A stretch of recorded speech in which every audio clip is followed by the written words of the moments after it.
loi bi dàq lépp lu aju ci wàllu sachet plastique yi ngir ñu dugg ci biir dëkk bi dal na ci kaw commerçant ak industriel yu Sénégal moo de depuis 2015 bi loi bi duggee en vigueur commerçant yii de biñ ko nemmee ko demoon nañu ñaan loolee la ñuy leeral ni mu demee. ci diggante bi nag ñu wootewaat fi beneen loi ci assemblée nationale ci wàllu plastique yi loi boobu gën a yaatu bañ njëkkoon a woote ci atum 2015 ñu gën koo jàllale ci mboolem xeetu yeneen plastique yi ci noonu nag. ci la commerçant yi ñoom it wéyalee jéego yooyu ñu doon dox seen diggante ak ministre bi pour mu fournir leen këyit yooyu nga xam ne buñ ko amee ci la ñu mën a génne seen marchandise moom nga xam ne moo nekk ci douane bi waaye tamit mu gàntal leen ko diggante ay weer ba bu yàggut bi nga xam ne 10 jours moo des ci loi bi ñu mujj voté ci 2020 bi mu entré en vigueur ci la joxe ndigal ci ne mboolem ko am conteneur ci port bi bu jëm ci wàllum mbuus mën nga koo génne.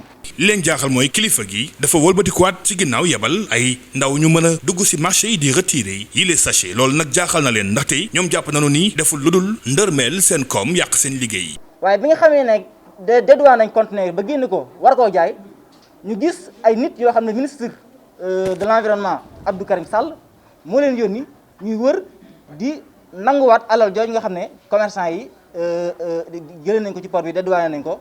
ngir saisir ko loolu la ñu gis ne injustice la parce que non seulement commerçant yi demuñ foqati marchandise mi waaye dañ leen a jox ndigal ñu dem ñu dédouané ko en toute légalité ak xaalis bi nga xam ne moom leen ko laaj bañ génne ko ñu jëlaat ko di ko saisir di ko nangu loolu dañuy gis ne foqati alal askan wi la foqati alal réew mi la ci jamono joo xam ne yaakaar naa réew mi yittewul loolu. commerçant yi nag gis nañu ni li fi des mooy ñaanaat ñu may leen ñu mën a écouler li ñu yor ci produit ndaxte loolu dong moo fi sës te nag moo leen mën a jàppale. C'est la grogne chez l'association des commerçants et industriels du Sénégal, plus connue sous le vocable de ACIS. L'antenne de Touba a haussé le ton. En effet, tout est parti de l'interdiction et la commercialisation des sachets plastiques. En 2015, une loi interdisant la production, l'importation, l'utilisation, la détention et la vente des sachets en plastique de faible micronage a été adoptée à l'Assemblée nationale. Seul ce type de sachet plastique à faible micronage était concerné. Ceci étant, les commerçants du secteur ont importé les autres types de sachets plastiques en toute légalité. Mais, à notre grande surprise, une fois que les marchandises sont arrivées au port et aux frontières, la douane nous a demandé de fournir une autorisation de dédouanement de la part du ministre de l'Environnement, Abdou Karim Sall. Mais ce dernier a refusé de délivrer ces autorisations depuis plus de 3 mois, et bien avant que la loi de 2020, déjà en vigueur, ne soit adoptée. Pendant tout ce temps, nous avons supporté des charges supplémentaires liées aux surestaries, aux frais de magasinage et autres, etc.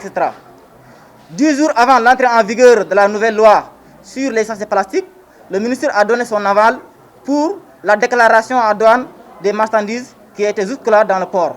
Ces commerçants, déjà opéré leurs commandes avant cette loi, avaient sollicité clémence au niveau des autorités. Malgré l'assurance du ministre de l'Environnement, après leur première rencontre, l'ACIS a eu la surprise de voir l'autorité faire volte-face. Une fois que nous avons commencé à commercialiser nos produits, le ministre Abdou Karim Sall a fait procéder à des opérations de saisie de nos marchandises sur tout l'étendue du territoire national. Nous dénonçons cet abus de pouvoir de la part du ministre Abdou Karim Sall et cette injustice d'État que nous subissons à tous les niveaux. Toutefois, ces commerçants et industriels sollicitent des mesures dérogatoires pour l'écoulement de leur stock déjà régularisé.